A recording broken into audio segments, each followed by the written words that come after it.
Mabuhay mga ka-super, at ngayon nga tayo ay magluto ng isang espesyal na pagkain para ito sa party ng ating mga anak. Kaya pong minsan lang tayo magluto ng ganito pagka may request dahil espesyal nga ang pagkain ito. Mahal po na buhay, hindi kami laging nagluluto nito sapagkat conscious tayo sa ating kalusugan. At lagi po tayong isda at saka gulay, kaya naman pang special na okasyon lamang ang mga ganito. Yan, paano nga natin simulan? Atin pong i-marinate overnight o kaya naman 1 hour prior po sa ating pagluto, nang sa ganun ay pumasok po ang linamnam ng mga ingredients.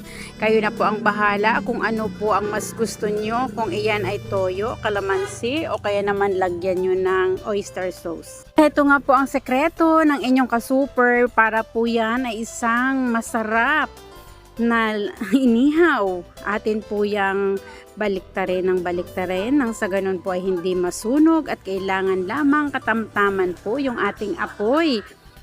Dahil party nga ang pagdadalhan, kailangan po ang atin na itong hiwain nang sa ganun po ay magkasya sa kanilang lahat. Siyempre nga naman, minsan lang magkaroon ng ganitong luto, kaya naman sila ay masabik at matakam dahil ang ganda ng mukha pa lang talaga, mapapakain ka na. Ayun, gamit po natin ng gunting, gupitin lamang po yan para hindi na tayo nahihirapan, hindi na tayo kailangan gumamit pa ng mga chopping board. Ay napakagaan na po at napakadali pagka yung gunting pong pangara sa pagkain ang ating gamitin. Minsan may benefits din po yan, bakit kailangan po nating gupitin para yung medyo nabawasan na ang kanilang ngipin ay makakakain po sila ng masarap. Kung ating titingnan, super tender juicy po yan at saka ang ganda ng pagkakaluto.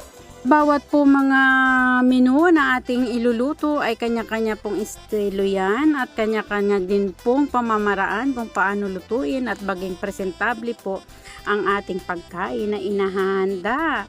Kaya naman doon lang po napapaaw ang atin pong mga bisita, ang atin pong mga kasama sa buhay, ang atin pong mga kasamang kakain. Nito nga naman kalasarap ang iyong ihahanda ay talaga naman ikaw ay kanilang babalik-balikan at magsasabi pa yan, maari bang isyaron po ang iba? Na po yan sa ating mga Pilipino, na sa ating kultura na po yan, na meron pong pasyaron. Inday, kung tayo naman ay nakakaluwag, eh di minsan maari namang magpasyaron. At ayan nga, pa-shout out sa aking kapitbahay. Dahil naaamoy po niya ang bango nito, kaya po nagpadagdag siya ng barbecue sa stick. Nang sa ganun, meron din naman po silang maihanda at makain sa kanilang tanghalian. Noon pa man, kung ako ang inyong kapitbahay, halina kayo, magpaluto na kayo at willing na willing po ang inyong ka-super na kayo po ay paglingkuran. Dahil may mga bata po tayong kasama, akin pong dinagdagan yan ng hotdog. Kung saan sila ay mahilig sa mga ganyan at talaga namang paborito nila yan. So parang kakaiba pagka atin pong ihawin, hindi ho laging piniprito. Yun na, kaaya-aya nga na talaga ang pagkakaluto, kahit kayo dyan ay mapapatakam. Kahit nga ako habang akin pong niluluto ay parang gusto ko na rin. Ayan, ready to serve na yan. Atin na pong babalutin para dalhin na sa party-party ng ating mga chikiting.